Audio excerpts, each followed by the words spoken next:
went from looking like this guy when I was about 16 years old, 17 years old, something like that, and until this guy when I was about 25, 26 years old.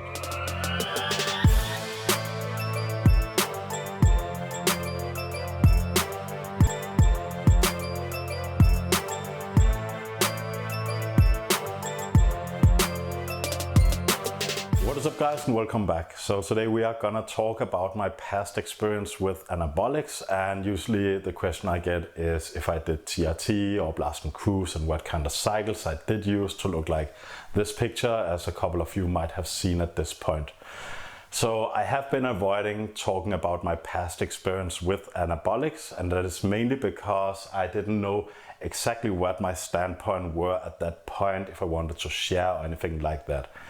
I want to be very clear on this topic that I do not condone the use of anabolics. I think if you're not using them, you should avoid it. And if you want to experiment a little with your body, that is 100% on your own stake, and you should be very careful what you do.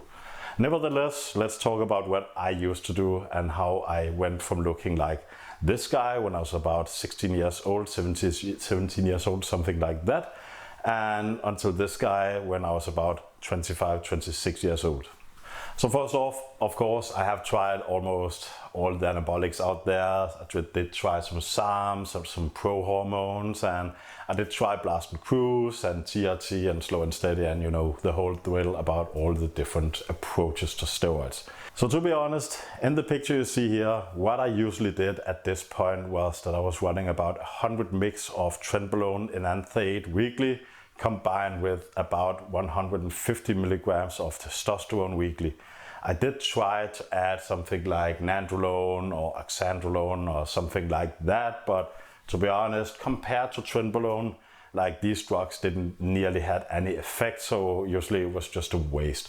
Also, I have a topic on what happens when you add too many compounds and how flushing works on your androgen receptors. So if you don't know about that, you should check that video out. That's some new information I've gotten over the years, meaning that I know now what I used to do back then was completely retarded.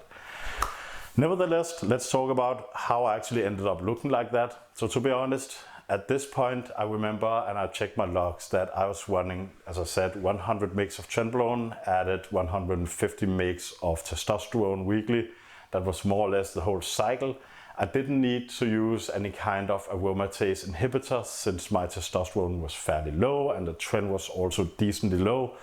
I did eat around, I think it was about 3,500 calories daily, and I did eat around 300 grams of protein. The rest, like fats and carbs, I didn't really measure up that much. But to be honest guys, like that was the cycle I did, and I actually did it for at least 20 weeks at the time, and then I took like 5 weeks off and then 20 weeks back on, which is also mainly why I might have lost a lot of hair on that time period, because I was mainly all the time on a little dose of trenbolone. So one of the things I loved about trenbolone when I was using it, especially at low dosages, is that it is the only steroid that is also what's called an anti-glucocorticoid steroid, meaning that it is going to inhibit all other steroids like cortisol and stuff like that. These hormones are what making you produce more fat and regenerate slower and get tired and so on and all that things. Trenbolone is the only drug that actually inhibit that effect in the body. Now that has a lot of other adverse, very serious side effects. So to be honest, at this day and age, I would never use trenbolone again. I did love the look I used to have over there.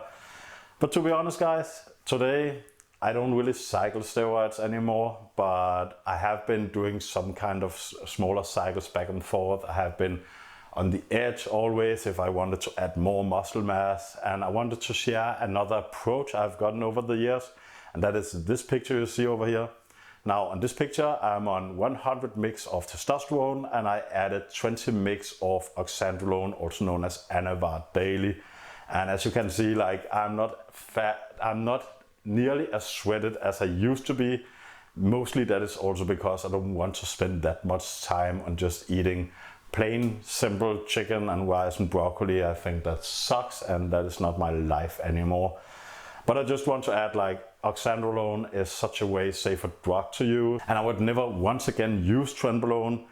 But to be honest, when I was younger, I didn't have that much money, so I used Tren because it's cheap. Today I have more money, so I'm gonna use oxandrolone if I am going to add anything to my TRT. But at the end of the day, I don't do blast and cruise. I never did. I think it's stupid. I think slower cycles are way more productive. And as you can see on the pictures, like I gained a solid decent amount of mass and a lean bodybuilding physique by using only a low dose of Tren.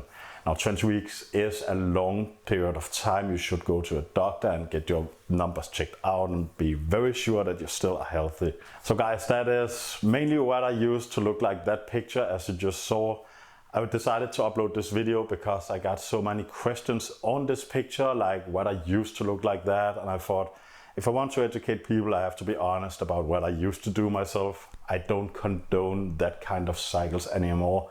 But I want to be completely honest, you don't have to like use massive amounts of gear to reach that kind of physique.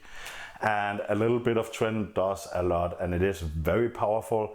I would never use it again, but there you have it. It's more or less what I used of gear and food to reach that kind of stage.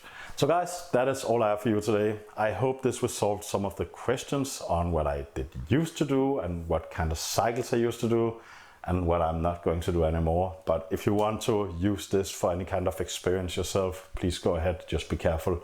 And until next time, cheers.